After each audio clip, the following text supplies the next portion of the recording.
VS Vineeth Kumar, special public prosecutor. Shri Vineeth Kumar, ഇന്നിപ്പോൾ ഈ വാദം കഴിഞ്ഞ ശേഷം ഇന്ന് വിധിയിലേക്ക് വരുമ്പോൾ, ശിക്ഷ വിധിക്കുമ്പോൾ ജഡ്ജിയുടെ ഭാഗത്തുനിന്നുണ്ടാകുന്ന പരാമർശങ്ങൾ സാധാരണഗതിയിൽ ഉണ്ടാകുന്നതിലും വ്യത്യസ്തമായി തോന്നുന്നുണ്ട്. അത് അസാധാരണമായ കൊലപാതകം എന്ന വിലയിരുത്തലിലാണോ, വൈകാരികമായിട്ടുള്ള ചില പ്രതികരണങ്ങൾ കൂടി കോടതിയിൽ നിന്ന് വരുന്നത്? ഷാരോൺ പ്രണയത്തിനടിമയായിരുന്നു, മരണക്കിടക്കയിലും ഷാരോൺ ഗ്രീഷ്മയെ പ്രണയിച്ചിരുന്നു, അങ്ങനെ ഗ്രീഷ്മയാണ് ഈ തന്നെ കൊല്ലാൻ ശ്രമിച്ചത് എന്ന അവസാന നിമിഷം വരെയും വിശ്വസിച്ചിരുന്നില്ല. പിന്നീടാണ് മരിക്കുന്നതിന് തൊട്ട് മുൻപാണ് ഷാരോൺ അത് ബോധ്യമായത് എന്നതടക്കമുള്ള കാര്യങ്ങളാണ് ഇന്ന് കോടതി ചൂണ്ടിക്കാണിച്ചത്. അപ്പോൾ അസാധാരണമായി ഈ കൊലപാതകത്തെ കാണാൻ ജഡ്ജിയെ പ്രേരിപ്പിച്ച ഘടകങ്ങൾ എന്താണ്? ഈ ചോദ്യത്തിലെ ഒരു ചെറിയൊരു പിശകിനെ ഞാനൊന്ന് തിരുത്താൻ ആഗ്രഹിക്കുന്നു. കോടതി അത് ഒബ്സർവ് ചെയ്ത് അങ്ങനെ ആയിരുന്നില്ല. അതായത് അവസാന നിമിഷം വരെയും ഷാരോൺ ഗ്രീഷ്മയെ സംരക്ഷിക്കുകയായിരുന്നു. അത്രയധികം തീവ്രമായ ഒരു പ്രണയമാണ് ഷാരോണിന് ഗ്രീഷ്മയോടുണ്ടായിരുന്നത് എന്നുള്ള ഒരു വിലയിരുത്തലാണ് കോടതി നടത്തിയത്. അതിന് കാരണം എന്താണെന്ന് വെച്ചാൽ, ഈ തെളിവിന് വന്നതും കോടതി ജഡ്ജ്മെൻറ്റിൽ ഡിസ്കസ് ചെയ്തിട്ടുള്ളതുമായിട്ടുള്ള ഒരു പ്രധാനപ്പെട്ട ഒരു കാര്യം, ഷാരോണിന് ഇത് തീവ്രമായ ഒരു പ്രണയം ഉണ്ടായിരുന്നപ്പോഴും ഗ്രീഷ്മ ഒരു ചതിക്കും എന്നുള്ള ഒരു തോന്നൽ ഇല്ലായിരുന്നു. പക്ഷേ ചില സാഹചര്യങ്ങൾ ഏതിലേക്കോ ചെറിയ സംശയങ്ങൾ ഉണ്ടാകുമായിരുന്നു എന്ന് നമുക്ക് തോന്നുന്ന സാഹചര്യങ്ങളുണ്ട്. അതായത് ഈ 22/8/2022 ആദ്യമായിട്ട് ഈ ജ്യൂസ് ചലഞ്ചിലൂടെ 60ഓളം പാരസെറ്റമോൾ, ഡോളോ ഗുളികകൾ കലക്കി ഒരു വിഷം ഉള്ളിൽ കൊടുത്ത് കൊലപാതകം നടത്താനായിട്ട്, കൊല ചെയ്യാൻ വേണ്ടിയിട്ടൊരു ശ്രമം ഗ്രീഷ്മ നടത്തിയിരുന്നു. പക്ഷേ ആ കൊലപാതക ശ്രമം പരാജയപ്പെടുകയായിരുന്നു. കാരണം അതിന് മുമ്പായിട്ട് അന്ന് രാവിലെ തന്നെ ഈ ഗൂഗിൾ സെർച്ച് നടത്തിയിട്ട് അതിൽ 21 തവണ സെർച്ച് നടത്തി ഇതാണ്. അതായത് പാരസെറ്റമോൾ ഉപയോഗിച്ച് എങ്ങനെ മർഡർ ചെയ്യാം, എങ്ങനെ സൂയിസൈഡ് ചെയ്യാം, എങ്ങനെയാണ് അത് അമേരിക്കയിൽ ഇതിനെ ഉപയോഗപ്പെടുത്തിയത്, ഭാര്യ ഭർത്താവിനെ കൊല്ലുന്നത്, ഇങ്ങനെയൊക്കെയുള്ള നിരവധി സെർച്ചുകൾ നടത്തിയതിന് ശേഷമാണ് പാരസെറ്റമോൾ ഉപയോഗിച്ച് ഒരു പരിശ്രമം നടത്തിയത്. അപ്പോൾ കോടതി കണ്ടെത്തിയത് മറ്റൊന്നുമല്ല, ഇങ്ങനെ ഒരു അറ്റംപ്റ്റ് നടത്തി, അതായത് 307 ആണ്, അതായത് അറ്റംപ്റ്റ് ടു കമ്മിറ്റ്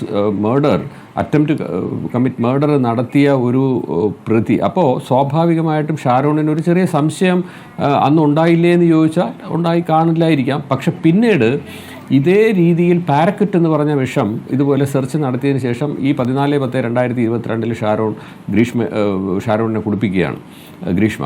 പുറത്തിറങ്ങി പച്ച നിറത്തിൽ ഛർദ്ദിച്ചുകൊണ്ട് വരുമ്പോൾ മൂന്നാമത്തെ തവണയും ഛർദ്ദിക്കുന്ന സമയത്ത് ഈ രണ്ടാം സാക്ഷി രജിൻ ഇയാളോട് നീ എന്തുകൊണ്ട് ഇങ്ങനെ ഛർദ്ദിക്കുന്നു എന്ന് ചോദിക്കുമ്പോഴത്തേക്ക് ആദ്യം പറഞ്ഞ വാക്ക്, അത് വളരെ പ്രധാനപ്പെട്ട ഒരു വാക്കാണ്. ഏറ്റവും അടുത്ത സുഹൃത്ത് ഇങ്ങനെ ഈ പറഞ്ഞ ഗ്രീഷ്മയുടെ വീട്ടിലേക്ക് പോകുന്ന ഇതിന് മറ്റാരോടും ഇത് ഒരു വിശ്വാസമില്ലാതെ ഈ സുഹൃത്തിനെയും കൂടെ കൊണ്ടുപോവുകയാണ്.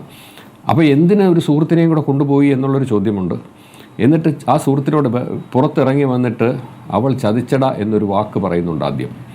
അത് എന്തിനു പറഞ്ഞു, പക്ഷെ പിന്നീട് മറ്റാരോടും പറഞ്ഞില്ല എന്നുള്ളതും സത്യമാണ്. മജിസ്ട്രേറ്റിനോടും പറഞ്ഞില്ല, ഈ ഡൈയിങ് ഡിക്ലറേഷൻ എടുക്കാൻ വന്ന മജിസ്ട്രേറ്റിനോട്. പക്ഷേ ഷാരോൺ വ്യക്തമായിട്ട് മജിസ്ട്രേറ്റിനോട് പറഞ്ഞിരുന്നു, എൻ്റെ കൂട്ടുകാരി എനിക്ക് കഷായം തന്നിരുന്നു, അത് കുടിച്ച ശേഷമാണ് എനിക്ക് ഈ അവസ്ഥ ഉണ്ടായത് എന്ന് പറഞ്ഞിരുന്നു. പക്ഷേ അപ്പോഴും ഗ്രീഷ്മയെ സംരക്ഷിക്കുന്നതിലേക്ക് വേണ്ടിയിട്ട് എനിക്ക് എന്തെങ്കിലും മാരകമായിട്ടുള്ളത് തന്നു എന്ന് ഉറപ്പായിട്ടും പറഞ്ഞില്ല. അത് പറയുന്നത് ആ 22-ാം തീയതി ശ്വാസകോശത്തിലേക്ക് ഓക്സിജൻ എത്താത്തൊരവസ്ഥ വന്നിട്ട് മരണവുമായി മല്ലിട്ട് തുടങ്ങുന്ന സമയത്തേക്ക് ഇനി ജീവിക്കില്ല എന്ന് തോന്നുന്ന ഒരവസ്ഥയിലേക്ക് എത്തിക്കഴിഞ്ഞപ്പോഴാണ് ഈ ഷാരോണിൻ്റെ പപ്പയെ രാവിലെ 5:30 മണിക്ക് ഈ ക്ലീൻ ചെയ്യാൻ വേണ്ടി അകത്ത് കയറിയപ്പോഴത്തേക്ക് കയ്യിൽ പിടിച്ചിട്ട് അദ്ദേഹത്തോട് പറയുന്നത്, പപ്പ എനിക്ക് മാപ്പ് തരണം എന്ന് പറഞ്ഞാൽ അത് ഒളിച്ചു വെച്ചിരുന്നതിനും അത് ഈ ഇത്രയും സമയമായിട്ടും അത് പറയാത്തതിനും മറ്റെല്ലാവരും തമ്മിലുള്ള ബന്ധം അവിടെ വെച്ച് പറഞ്ഞു, ഞാനിനി മരിച്ചു പോകുമെന്ന് പറഞ്ഞു.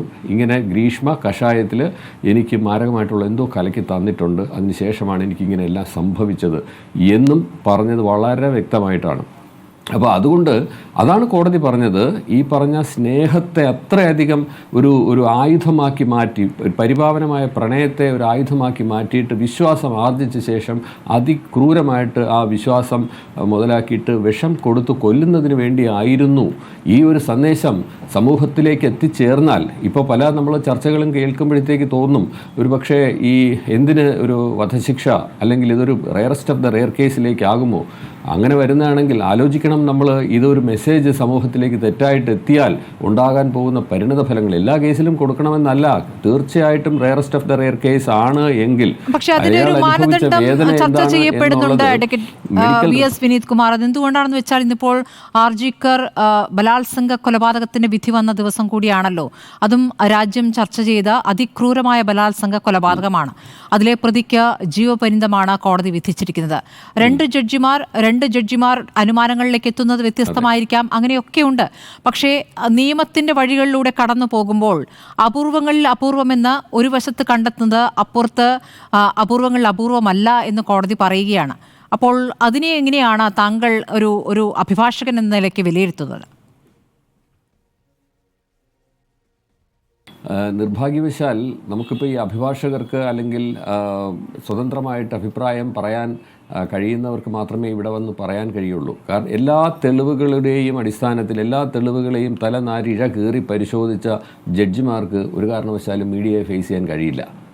അങ്ങനെ ഒരു വലിയ ഒരു സെറ്റ് ബാക്ക് അല്ലെങ്കിൽ അവരുടെ ഒരു വലിയ ലിമിറ്റേഷൻസ്, പരിമിതി ഉണ്ടായിരിക്കുന്ന സമയത്ത് അവർക്ക് എങ്ങനെ അത് പറയാൻ കഴിയില്ല. അപ്പം അഭിഭാഷകർക്ക് പരിമിതിക്കുള്ളിൽ നിന്നുകൊണ്ട് ചില സമയങ്ങളിൽ ഇത് വെളിപ്പെടുത്താനേ കഴിയും. അതുകൊണ്ട് ഞാൻ പറയുന്നത് ഒരു ജഡ്ജിൻ്റെ ജഡ്ജ്മെൻറ്റ്, ആ ജഡ്ജിൻ്റെ ജഡ്ജ്മെൻറ്റ് ഇത് റെയറസ്റ്റ് ഓഫ് ദ റെയർ കേസിൻ്റെ ആ ഒരു കാറ്റഗറിയിലേക്ക് വരുന്നതാണോ ഇല്ലയോ എന്ന് ആ ജഡ്ജിന് മാത്രം വിലയിരുത്തി, ആ ജഡ്ജിന് മാത്രം ഒരു സാറ്റിസ്ഫാക്ഷൻ ഉണ്ടാകുന്ന ഒരു കേസാണ്.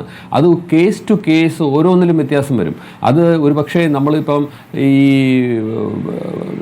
റോയിയുടെ കേസിനകത്ത്, സഞ്ജയ് റോയിയുടെ കേസിനകത്തുണ്ടായിരിക്കുന്ന കേസിൻ്റെ യഥാർത്ഥ ഫാക്ട്സ് മുഴുവൻ നമ്മൾ പത്രമാധ്യമങ്ങളിലൂടെ മനസ്സിലാക്കിയതും അല്ലെങ്കിൽ അതിൻ്റെ വിധി നമ്മൾ വായിക്കാത്തൊരു സാഹചര്യത്തിലും. പക്ഷേ ഞാനിപ്പോൾ ഇവിടെ ഇരുന്ന് പറയുന്ന ഒരു അഭിപ്രായം എന്ന് പറയുന്നത് തീർച്ചയായിട്ടും മറ്റൊരു കേസിനകത്ത് ഇതിനകത്തൊരു വധശിക്ഷ കൊടുക്കേണ്ടതാണോ എന്ന് ചോദിച്ചാൽ ഒരു പക്ഷേ എൻ്റെ അഭിപ്രായം മാറിയേക്കാം. പക്ഷേ ഇതിനകത്ത് ഞാൻ വളരെ ഡീപ്പായിട്ട് മനസ്സിലാക്കിയിട്ട് കോടതി എടുത്തിരിക്കുന്ന ഒരു നിലപാട് എന്ന് പറയുന്നത് തീർച്ചയായിട്ടും അത്രയധികം ക്രൂരമായിട്ടുള്ള ഒരു കൊലപാതകമാണെന്ന് എനിക്ക് പൂർണ്ണമായിട്ടും വിശ്വാസം വന്നതുകൊണ്ട് മാത്രമാണ്. ആ വിശ്വാസം ഒരു ഡെവിളിഷ് തോട്ടിലേക്ക് ഈ ഗ്രീഷ്മ ഉണ്ടായിരുന്നത് കൊണ്ട് മാത്രം നടത്തിയ കൊലപാതകമാണെന്ന് എന്നെ വാദിക്കാൻ പ്രേരിപ്പിച്ചത്, അല്ലെങ്കിൽ ഇതിൻ്റെ അഗ്രവേറ്റിംഗ് സർക്കംസ്റ്റാൻസസിൻ്റെ ഭാഗമായിട്ട് വാദിക്കാൻ പ്രേരിപ്പിച്ചത് അത്രയധികം ഞാൻ കൺവിൻസ്ഡ് ആയതുകൊണ്ടാണ്. ആ മുഖവിലേക്ക് എടുത്ത് കോടതി എല്ലാ ഈ ഭാഗങ്ങളും അഗ്രവേറ്റിംഗ് സർക്കംസ്റ്റാൻസസും മിറ്റിഗേറ്റിംഗ് സർക്കംസ്റ്റാൻസസും തുലനം ചെയ്ത ശേഷം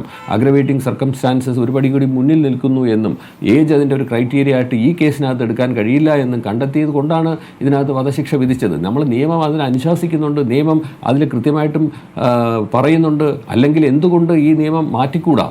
അപ്പം മാറ്റേണ്ട, വധശിക്ഷ 302 ഡെത്ത് പെനാൽറ്റി കൊടുക്കാൻ പാടില്ല, അല്ലെങ്കിൽ അതങ്ങ് സ്ട്രൈക്ക് ഓഫ് ചെയ്ത് കഴിഞ്ഞാൽ പിന്നെ ഒരു കോടതിയും ഒരിക്കലും ഇത് കൊടുക്കില്ലല്ലോ.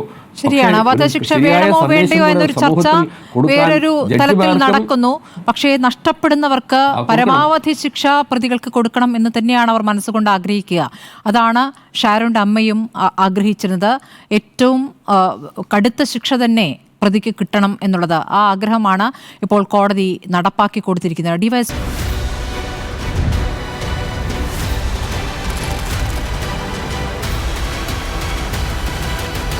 ഡിബേറ്റ് വിത്ത് സ്മൃതി പരുത്തിക്കാട്.